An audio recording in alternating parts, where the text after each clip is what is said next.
In this video, I'm going to reveal the 3 most important things that you need to get right when it comes to executive interviews.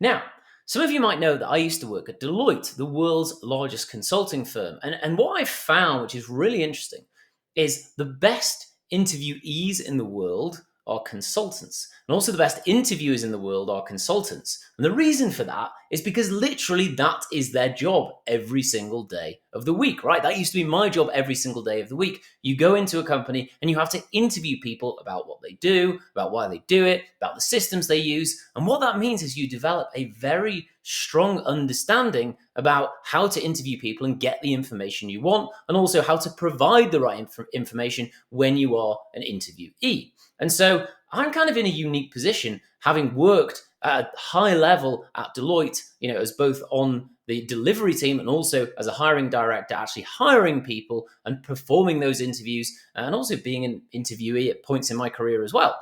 And so the 3 key things to a very, very powerful executive interview process. So there are 3 things that you need to do when it comes to ensuring you have the best chance of passing your executive interview, whether it's the second interview, third interview, however many interviews it takes. You always need to do these 3 things. Now, what are these 3 things? They are research, planning, technique. Those are the things you need to work on: research, planning, technique. Now, I'm going to go through all of them in order. Research. Why is research important? Well, research is what you do before you get to the interview. Planning is too, but research is what you do when you actually understand what is going on at this company. What this means in reality is there are 3 levels that you need to understand when it comes to your interview research. There's the company, there's the department, and there's the people, right? And the interviewer cares the most about themselves and their team, second of all, their department, and third of all, their company. So you need to understand at a deep level what are the motivating factors for each one of those individuals or those teams, right, or those groups of people. So what you want to do first is you want to understand who is going to be interviewing you. Now, you might be able to reverse engineer this. If the interview's on Zoom, you might be able to look at the invite, right? Or you might, if it's in person, you might be able to ask the recruiter who's going to be interviewing you. You might just be able to figure it out anyway, right? If you're looking at a VP of marketing role, probably the CMO is going to be one of those people interviewing you. Other VPs might be interviewing you, right? So you can reverse engineer who those people are, and then you need to understand what do those people actually want, right? Why are they hiring for this type of role? So I've done so many of these preparation calls with our clients, and there's so much information out there right now that we can leverage on the internet in terms of LinkedIn. What are people posting on their LinkedIn profiles? What articles have people written, right? Are they referenced anywhere in other articles when you search their name online? And you can understand really quickly what are the motivating factors for that individual person, right? And you can do that for everybody, and it's incredibly, incredibly important and incredibly powerful when you use that information in the interview itself. Obviously, finding out about that person. Did they attend the same college as you? Did they used to work at a company that you used to work at? Did they go to the same college as you? All of those things are really important as well. The more that you can discover about those. Next is the team as a whole. Why is the marketing team growing? Why do they need to hire somebody new? What challenges have they faced? All right. Again, look online for those things. You look on business news websites, right? Google's obviously your friend. And then finally, look at the company as a whole. Where is the company going? What is marketing as a department going to do for the company? Maybe the CEO has just set some ambitious growth goals, right? Maybe in their latest earning call, were having problems with revenue. Maybe that's why we need to increase revenue. How do we do that? We need to hire more people on our marketing team. If you understand all of these things and you research them effectively, you will blow other candidates away. So make sure you do your research first of all. Now, once you've got your research, then you can do your planning. What's your planning? Your planning is all about understanding what questions might be asked and what things really are important to those people, and how is that going to come out in the interview. So what you need to understand as well, I know that in the latest earnings call, there was an issue with the level of revenue, right? Revenue had dropped off unexpectedly. So probably one of the things that I'm going to be doing as coming as a VP of marketing is looking at how to improve revenue. What does that mean? Well, these are some of the initiatives that they've done in the past. So I think they're probably going to ask questions about how I've done something like that myself. I have some stories from my past about this, right? And stories are so important. Stories are one of the most important things when it comes to executive interviews, because you're not going to be answering silly behavioral questions. They're not going to be asking you like, how many ping pong balls can you fit in a jumbo jet? Right? That was a classic silly question that used to be asked a few years ago, I think, at one of the other big consulting companies. Right?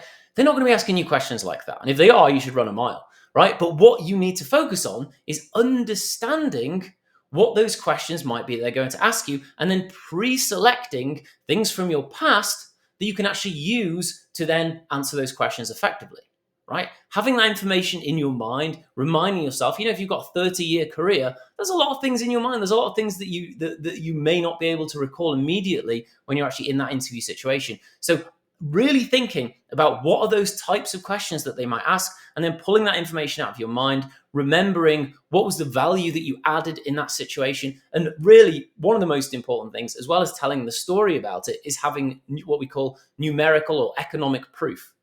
Right? Numerical proof is, well, we grew the marketing team. What did that mean? Well, we grew revenue by 16% through this specific campaign, and we also hired 3 people to help do it, and blah blah blah.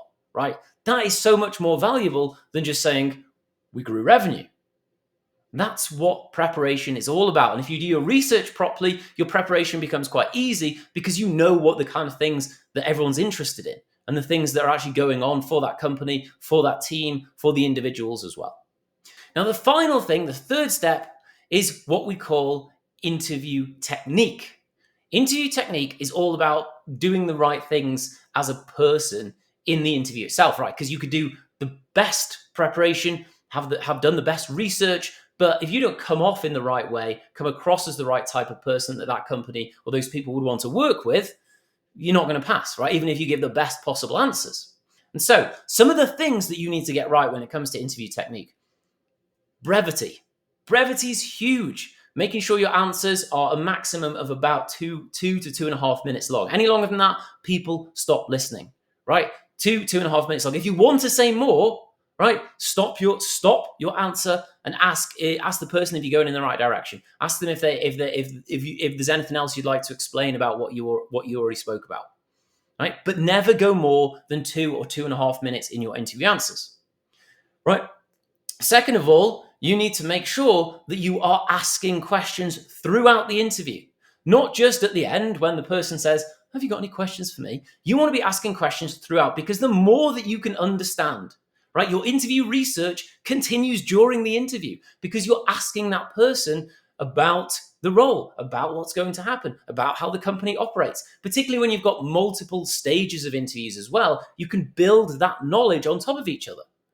Right? So you want to be asking questions. And this is a well-known psychological fact, that people love talking.